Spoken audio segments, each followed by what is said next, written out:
너는 피투성이라도 살라는 말씀이 있습니다. 저는 이 말씀을 들을 때마다 제 속에 불 같은 것이 솟아나는 것을 경험할 때가 많습니다. 매우 지치고 힘겹고 암담하고 아무것도 할 힘이 생기지 않을 때가 있습니다.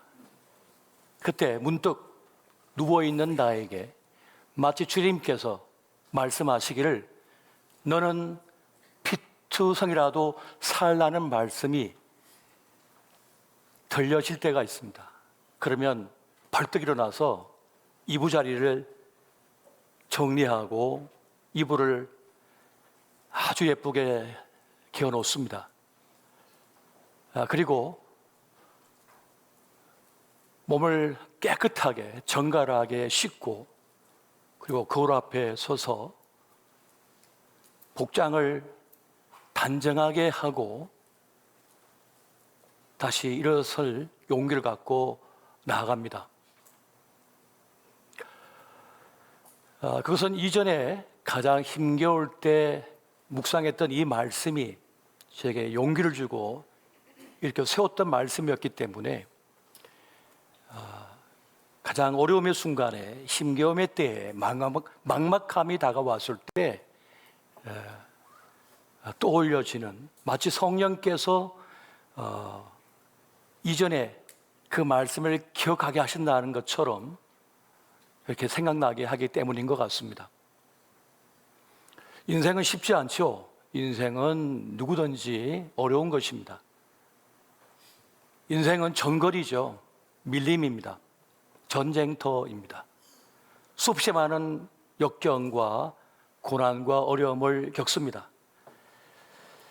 직장 생활이 쉬운가요? 쉽지 않습니다. 자식을 키우는 게 쉬운가요? 쉽지 않습니다. 술술 되는 건 없습니다. 다 힘겨운 겁니다. 인간관계도 쉽지 않습니다. 어려운 것입니다. 어렵기 때문에 인생입니다. 어렵기 때문에 가치가 있는 거죠. 힘겹기 때문에 내 삶인 겁니다. 내 한쪽 팔이 떨어져 나가고 내 다리 하나가 떨어져 나가도 그걸 옷을 찢어서 감아서 다시 들고 뛰는 그런 용감함, 용기가 필요한 때가 있습니다. 여러분, 지옥을 짓는 것도 우리이고 천국을 짓는 것도 우리 자신이다라는 말이 있습니다. 우리 앞에 주어진 생애의 재료가 어떠하든지 간에 그것을 가지고 잘 살아내야 하는 것이 우리의 소명입니다. 보드라운 살 속에 박힌 그 모래알을 아름다운 진주로 바꾸어내는 이 진주 조개와 같이 살아낼 책임이 우리에게 있는 겁니다. 그것이 우리의 소명입니다. 여러분, 누구도 죽은 것을 공격하지 않습니다. 살아있기 때문에 전쟁이 있는 겁니다. 다툼이 있는 겁니다. 대립이 있는 겁니다. 살아있기 때문에 더 나은 삶을 원합니다. 더 멋진 삶을 원합니다. 제대로 살고 싶습니다. 그래서 갈등하는 겁니다. 다툼이 있는 겁니다. 대립이 있는 겁니다. 아픔이 있는 것입니다. 광야길을 걷던 이 출애굽 공동체가 신광야에 있는 르비딤에 이제 도착했습니다. 하지만 그곳에서는 물이 없었습니다. 극심한 목마름이 찾아왔습니다. 백성들은 목말라 죽을 수 있겠다는 생각을 가지게 됩니다. 전에는 썬물이라도 단물을 바꿔서 마셨는데 아니 물 자체가 없는 겁니다. 내 아이가 목이 타 들어갑니다. 내 손주가 목이 타 들어갑니다. 내 목마름 좀 참겠는데 내 아이의 목말라 죽어가는 모습은 견딜 수가 없습니다. 모세를 향하여 분노를 표출합니다. 원망합니다. 모세를 향한 것이었지만 사실은 모세 뒤에 있는 하나님을 불평하고 원망한 것으로 간주됩니다.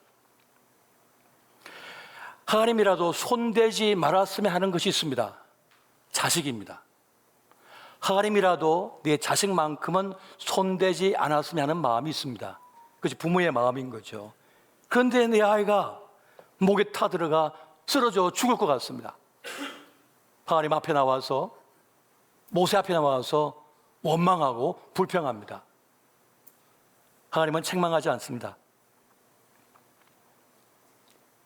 모세에게 그 홍해를 갈랐던, 나일강을 쳤던 그 지팡이를 들고 장로들을 데리고 백성 앞을 지나 호렙산, 내가 지정한 그 반석 앞에 서라고 말씀합니다. 내가 그곳에 있겠다라고 하나님께서 말씀합니다. 출애굽기 17장 5절에 6절 말씀 보면 이렇습니다. 여호와께서 모세에게 이르시되 백성 앞을 지나서 이스라엘 장로들을 데리고 나일강을 치던 내 지팡이를 손에 잡고 가라. 내가 호렙산에 있는 그 반석 위 거기서 내 앞에 서리니 너는 그 반석을 치라. 그것에서 물이 나오리니 백성이 마시리라. 모세가 이스라엘 장로들의 목전에서 그대로 행하니라. 하나님께서는 모세에게 명하여 그 지팡이로 반석을 치라 하였고, 그 반석에서 생수가 터져나와서 단번에 200만 명 이상이 목을 축이게 됩니다. 목마름에서 해소됩니다. 구원을 받습니다. 누구도 해결할 수 없었습니다. 누구도 답을 낼 수 없는 상황이었습니다. 어떤 일은요, 싸워도 답이 안 나옵니다. 어떤 갈등은요, 끝없는 갈등만 이어질 뿐, 대립만 이어질 뿐 답이 없습니다.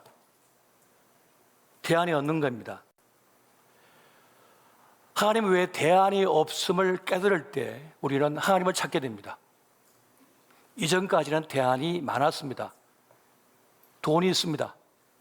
건강이 있습니다. 사람이 있습니다. 내 재능이 있습니다. 내 경험이 있습니다. 대안이 많아요. 대안이 많을 때는 하나님을 안 찾습니다. 기도가 안 됩니다. 찬송이 잘 안 불려집니다. 예배 같지가 않습니다. 그런데 어디를 둘러봐도 답이 없을 때, 대안이 없을 때 하나님을 찾게 됩니다. 하나님을 바라보게 됩니다.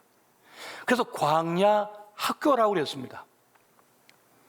너희가 떡으로만 살 것이 아니요 하나님의 입에서 나오는 말씀으로 살 것이다 라고 하는 것을 알게 하기 위하여 광야로 보냈다라고 말씀하셨습니다. 우리 인생은 광야입니다. 우리의 인생의 목마름, 인생 기근의 해답은 주님께 있음을 믿으시기 바랍니다. 이것을 깨닫게 하기 위하여 고난과 역경이 주어집니다. 나의 대안을 내려놓고 진정 답이 되시는 주님을 찾아야만 되는 것입니다. 사도 바울은 이 반석을 예수 그리스도라고 지칭합니다. 예수 그리스도를 예표한 것이라고 말합니다. 신학적으로 보면은 모형론인 것이죠. 구약의 모형이 신약의 실체를 보여줬다는 거예요. 이 반석은 바로 실체 대신 예수 그리스도를 상징하는 것이다, 예표하는 것이라고 말씀하고 있습니다. 사도 바울은 이렇게 말씀하고 있습니다. 고린도전서 10장 4절 말씀 우리 같이 한번 보겠습니다. 시작. 다 같은 신령한 음료를 마셨으니 이는 그들을 따르는 신령한 반석으로부터 마셨음에 그 반석은 곧 그리스도시라. 예수 그리스도, 그분이 그 반석이시다라고 말씀합니다. 예수님도 스스로 자신을 통해 물을 마시라, 생수를 마시라고 말씀합니다. 요한복음 7장 37절 말씀도 같이 한번 보겠습니다. 시작. 명절 끝날 곧 큰 날에 예수께서 서서 외쳐 이르시되 누구든지 목마르거든 내게로 와서 마시라. 누구든지 목마르거든 내게로 와서 마시라라고 말씀합니다. 명절 끝날이라고 그랬잖아요. 이 끝날에 지금 예수님께서 누구든지 목마르거든 내게로 와서 마시라 이렇게 말씀하고 있거든요. 그럼 이 명절이 뭐냐? 초막절입니다. 초막절은 광야 길을 걷던 출애굽 공동체, 그 반석에서 샘물이 터진 그 사건을, 그 구원의 일들을 기억하도록 고안되어진 겁니다. 그걸 기념하기 위한 거예요. 이 초막절 마지막 날이 매우 중요한데요. 첫날에 보면은 대제사장이 실로암 물을 뜹니다. 두 항아리에 담아서 안고 성전을 향하여 행진합니다. 그러면 그 뒤에 제사장들과 수많은 인파가 따릅니다. 그러면 대제사장은 그 물 항아리 2개를 성전 안에 놓아줍니다. 그리고 초막절 행사가 진행이 돼요. 그러다가 마지막 날이 되면 대제사장이 이 물 항아리 2개를 들고 놓아서 성전 앞들 바위에 거기다 붓습니다. 그러면 그 백성들은 그 옛날 모세가 그 지팡이를 가지고 반석을 쳤을 때 생수가 터져 나왔던 것을 생각하면서 상상하면서 한호하는 거예요. 우와 하면서 한호하는 거예요. 그러면서 이 행사가 끝나는 겁니다. 바로 그 자리에, 그 순간에 예수님께서 누구든지 목마르거든 내게로 와서 마셔라 라고 말씀하신 거예요. 바로 내가 그 생명의 반석이다 라고 하는 것을 외치신 것이었습니다. 여러분, 예수 그리스도는 누구십니까? 신구약 성령이 가리키고 있는 유일한 분입니다. 그분이 구원자 메시아라는 거예요. 그리스도, 기름 부음 받은 자 메시아, 예수다라고 하는 것을 말씀해 주고 있는 거죠. 구약 성경의 예언이 신약 성경에서 성취되어졌는데 바로 그분이 예수 그리스도시라는 겁니다. 예수 그리스도, 그분이 메시아시라는 거예요. 에베소서 1장 10절에 보면 중요한 말씀이 있는데 같이 한번 보겠습니다. 시작. 하늘에 있는 것이나 땅에 있는 것이 다 그리스도 안에서 통일되려 하려 하심이라. 헬라어로 보면은 아나케팔라이 오마이라고 하는 말을 쓰고 있는데, 통일되게 하다라고 하는 이 말, 이걸 분석해 보면 다시라고 하는 뜻의 아나가 앞부분에 들어가게 됩니다. 그리고 머리 또는 총합을 뜻하는 케팔레가 뒤에 들어가요. 그러니까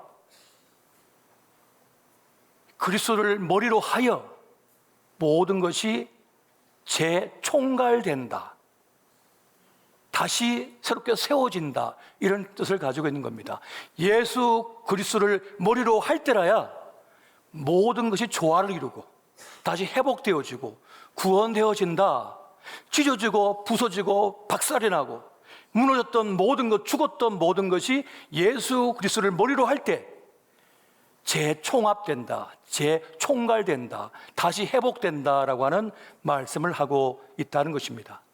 단 하나의 머리 아래 모든 것이 온전케 된다는 것을 말씀하는 것이죠. 여러분, 예수만이 우리의 구원이심을 믿으시기 바랍니다.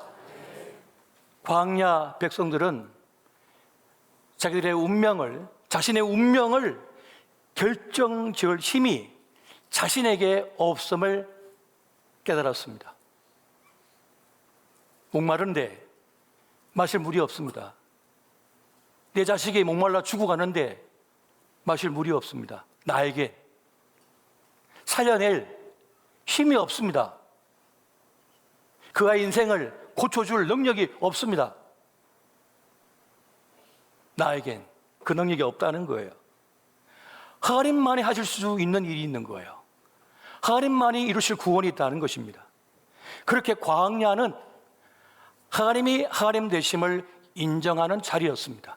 하나님 없이는 한순간도 살아낼 수 없는 길, 그래서 광야길, 우리 인생의 광야라는 것입니다. 여러분, 주님을 만날 때가 있다고 그랬습니다. 주님을 만나야 할 시간이 있다고 그랬습니다. 여러분, 이사야 55장 6절 말씀 같이 한번 보겠습니다. 시작. 너희는 여호와를 만날 만한 때에 찾으라. 가까이 계실 때에 그를 부르라. 여호와를 만날 만한 때가 있는 거예요. 정말 주님을 만나야 그 순간이 있는 거예요. 그때가 있는 거예요. 내 앞을 지나가시는 예수님을 볼 때가 있는 거예요. 그때를 놓치지 말아야 된다고 말씀하고 있는 것입니다. 여러분, 어떤 때는요, 기도가 안 됩니다. 어떤 때는 찬송이 안 나옵니다. 어떤 때는 예배가 안 됩니다.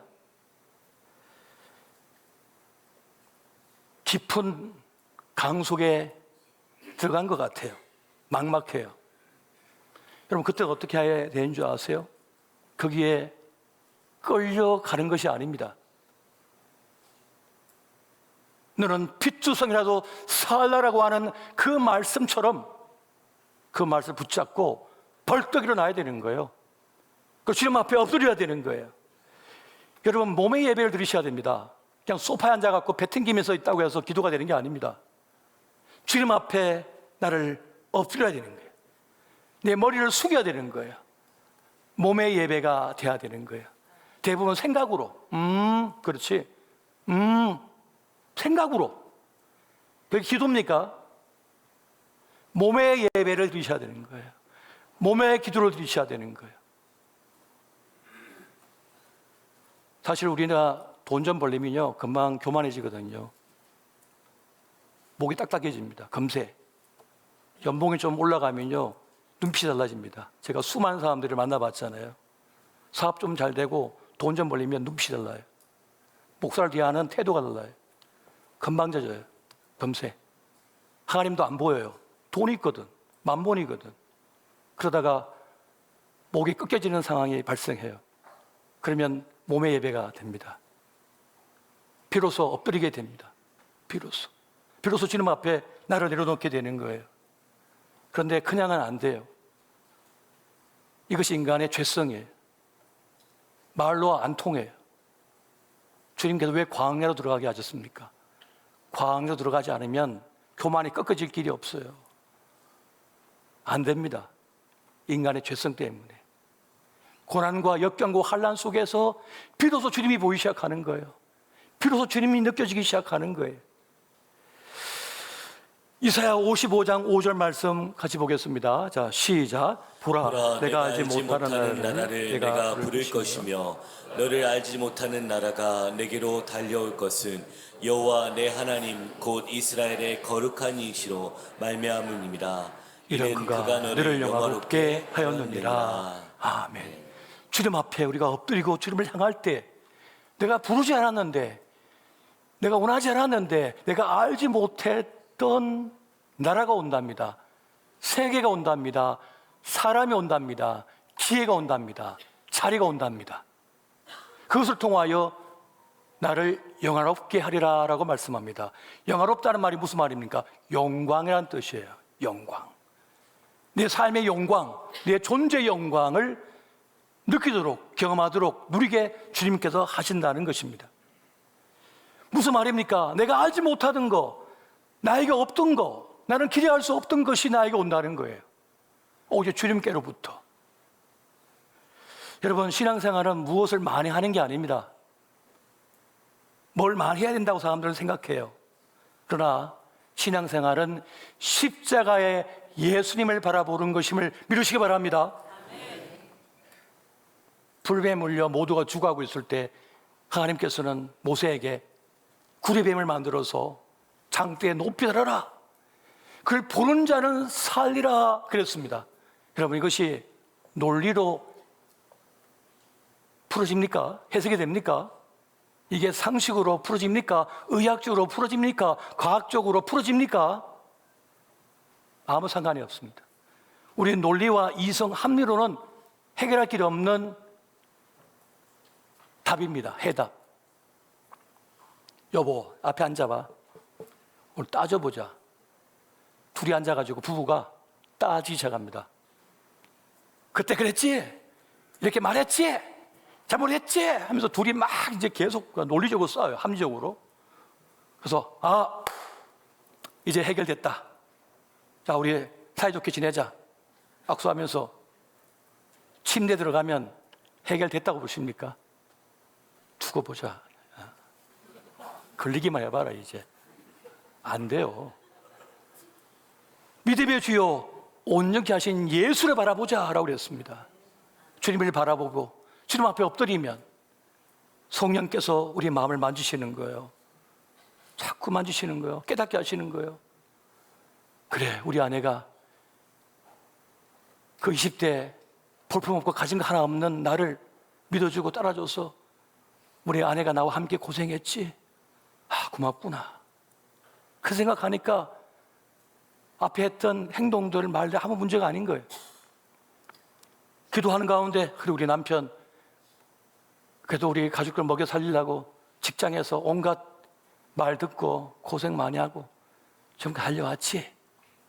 마음이 풀어져요. 따진다고 되는 게 아니라고요. 예수를 바라보는 거, 예수님을 향하는 거 아무것도 아니라고 생각하십니까? 주님을 바라볼 때, 주님을 향할 때 우리의 전 존재가 진동을 하기 시작합니다. 하나님의 만지심과 말씀을 통하여 변화를 경험하는 거예요. 그렇게 치유가 일어나는 것입니다. Jesus all, 예수가 모든 것이다. 주님 바라보시기 바랍니다. 아멘. 여러분, 생명의 반석을 치라고 했습니다. 그 반석을 치라고 했습니다. 그러면 주님을 친다는 건 어떤 걸 말하는 것일까요? 여러분, 이사야 62장 6절 7절 말씀 보겠습니다. 시작. 예루살렘이여, 내가 너희 성벽 위에 바스꾼을 세우고 그들로 하여금 주야로 계속 잠잠하지 않게 하였느니라. 너희 여호와로 기억하게 하는 자들아, 너희는 쉬지 말며 또 여호와께서 예루살렘을 세워 세상에서 찬송을 받게 하시기까지 그로 쉬지 못하시게 하라. 아멘. 주님을 계속 붙잡고 흔드는 거죠. 계속 주님을 두드리는 거죠. 구하라, 찾으라, 두드리라. 주님을 계속 진동케 하는 거죠. 흔드는 거죠. 못 쓰시게. 마치 야복날에서 야곱이 주님과 씨름했던 것처럼 나를 축복하지 않으시면 내가 보내드릴 수가 없나이다. 얻어 터지면서도 붙잡고 안 놓는 거예요. 붙잡고 안 놓는 거예요. 뭐라 하셨습니까? 내가 졌다. 내가 이제 너를 야곱이라 하지 않고 이스라엘이라 하리라. 그의 이름도 바꾸시고 그의 운명을 바꿔버리신 겁니다. 바꿔버리신 거예요. 우리 인생의 문제는 뭡니까? 없음, 깨짐, 상실입니다. 모든 게 다 빠져나갑니다. 건강도 빠져나가, 사람도 빠져나가, 돈도 빠져나가. 상실입니다. 깨짐입니다. 부서짐입니다. 없음입니다. 돈 없음, 사람 없음, 건강 없음, 기회 없음, 미래 없음, 소망 없음. 그런데 주님이 계시면, 주님이 오시면 모든 것이 있음으로 바뀐다는 사실을 믿으시기 바랍니다. 여러분, 구원의 본질, 승리의 본질, 생명의 본질이 뭡니까? 예수가 있는가 없는가? 예수가 있는가 없는가? 우리 교회에 예수가 있는가 없는가? 왜 우리 교회가 주님의 교회입니까? 주님이 주인 되신 교회를 만들자 합니다. 우리 교회는요, 처음 고안될 때 계획 단계부터 기존의 교회의 문제와 한계를 극복하고자 탄생한 교회입니다. 기존의 교회와 달라요. 우리 교회는 운영 체계가 다릅니다. 가장 성경에 가깝게 하자 하고 구성되어졌습니다. 그래서 저는 너무 기뻐요. 주님이 주인 되신 교회를 만들자라고 하는 뜻을 가지고 출발했다는 것 자체가. 여러분, 주님이 주인 되신 삶이 되시기 바랍니다. 주님을 모시면 구원을 경험하게 되는 겁니다. 두려워하지 마십시오. 어차피 인생은 힘든 겁니다. 힘들지 않은 인생이 어디 있습니까? 자녀 양육 쉬운 게 어디 있습니까? 저도 제 아들 군대 보낼 때 그렇게 말하고 싶었어요. 내가 대신 군대 가고 싶다고. 대신 제가 군생활 하겠습니다. 대신 직장생활 하겠습니다. 그게 부모의 마음인 거죠. 여러분, 무너지는 것을 두려워하지 마십시오. 잃는 것을 너무 두려워하지 마십시오. 주님께서 때로 우리에게 무너질 건 무너지게 하십니다. 떨어져 나갈 건 떨어져 나가게 하십니다. 그래야 새로운 기회가 주어지거든요. 진짜를 발견하게 되거든요. 새로운 가능성이 열려지게 되기 때문에 그러한 것입니다. 여러분, 인생은 누구나 쉽지 않습니다. 저도 쉽지가 않습니다. 그러나 마땅히 짊어져야 할 십자가고, 그래서 내 인생인 거예요. 그래서 소중한 것이고, 그래서 귀한 것입니다. 여러분, 힘겹지만 생명의 반석 되신 주님, 나의 구원자 예수 그리스도와 동행하는 저와 여러분 되시기를 예수 이름으로 축원드립니다.